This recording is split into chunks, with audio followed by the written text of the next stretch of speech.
Pada slide pertama, strategi bisnis tuh merupakan cara-cara yang digunakan perusahaan untuk mendapatkan keunggulan persaingan dalam bisnisnya. Strategi bisnis dapat mencakup ekspansi geografis, diversifikasi, akuisisi, pengembangan produk, penetrasi pasar, pengurangan bisnis, likuidasi, dan joint venture.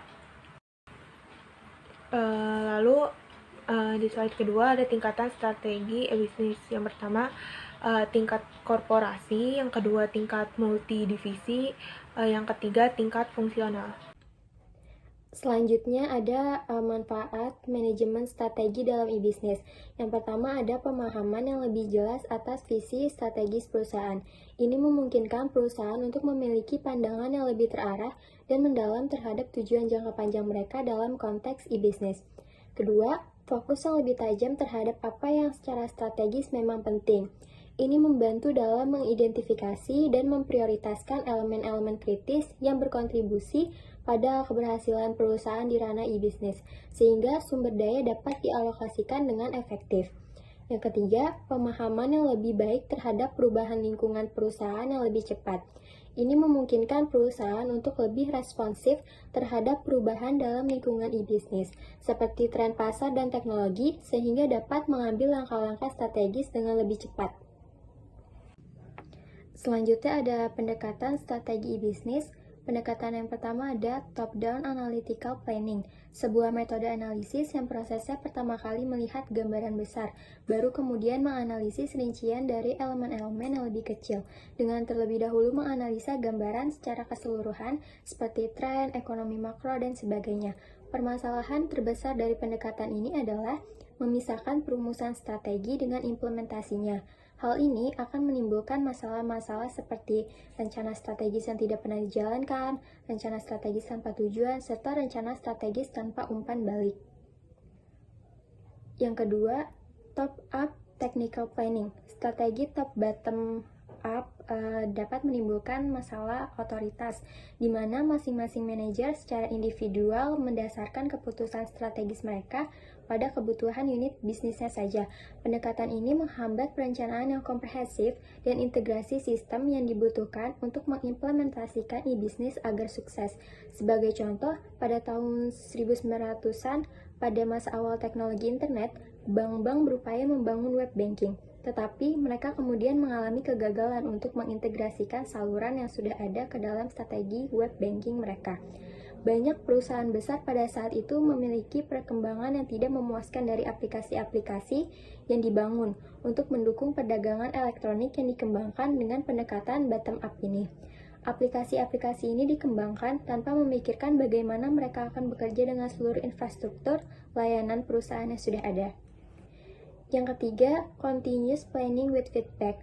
Pendekatan ini tergantung pada umpan balik. Strategi e-bisnis yang sukses harus dapat berkembang saat kebutuhan pelanggan yang baru teridentifikasi dan infrastruktur teknologi perusahaan harus dapat diadaptasi untuk melayani kebutuhan pelanggan yang berubah ini. Banyak perusahaan merasa tidak nyaman dengan model perencanaan berdasarkan umpan balik ini, yang membuat perencanaan berubah-ubah karena direvisi terus-menerus. Perusahaan butuh jaminan terhadap kepastian pengembalian modal atau ROI yang mereka tanamkan, yang mana merupakan hal yang sulit dilakukan mengingat dunia e-bisnis yang sulit diprediksi.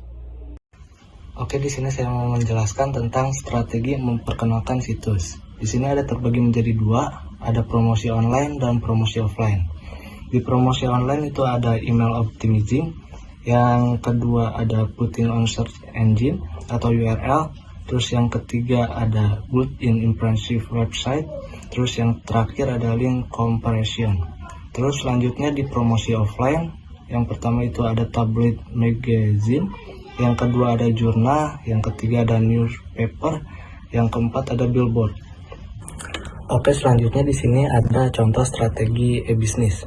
Strategi efisien internal. Dengan adanya jaringan, para pekerja akan merasa sangat terbantu apabila harus bekerja sama dengan rekan kerja yang lain melalui jaringan tersebut. Dan dengan adanya sistem IT yang membuat berbagai program penunjang pekerjaan mereka akan sangat terbantu. Contohnya, sistem informasi keuangan atau akuntansi. Dengan begini, kinerja karyawan pun akan semakin baik.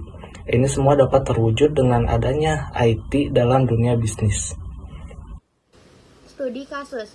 Perusahaan AirAsia merupakan salah satu dari banyaknya perusahaan yang menggunakan perangkat elektronik dalam menjalankan bisnisnya.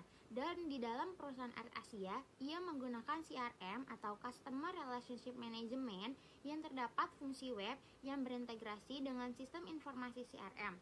Aplikasi CRM sangat membantu dalam memberikan bisnis dengan berperi pengetahuan tentang kebutuhan mereka dan perilaku konsumen yang terus berubah, di mana pengetahuan ini mungkin lebih baik untuk mereka.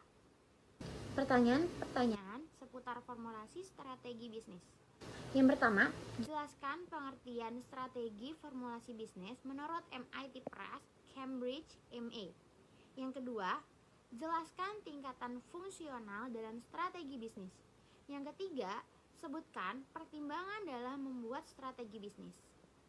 Yang pertama, strategi bisnis menurut MIT Cambridge yaitu strategi bisnis adalah penetapan sasaran dan tujuan jangka panjang sebuah perusahaan dan arah tindakan serta alokasi sumber daya yang diperlukan untuk mencapai sasaran dan tujuan tersebut. Yang kedua, tingkatan fungsional yang pertama. Yang pertama ada tingkat fungsional optimalisasi produktivitas sumber daya dalam memberikan nilai atau value terbaik kebutuhan pelanggan atau customer.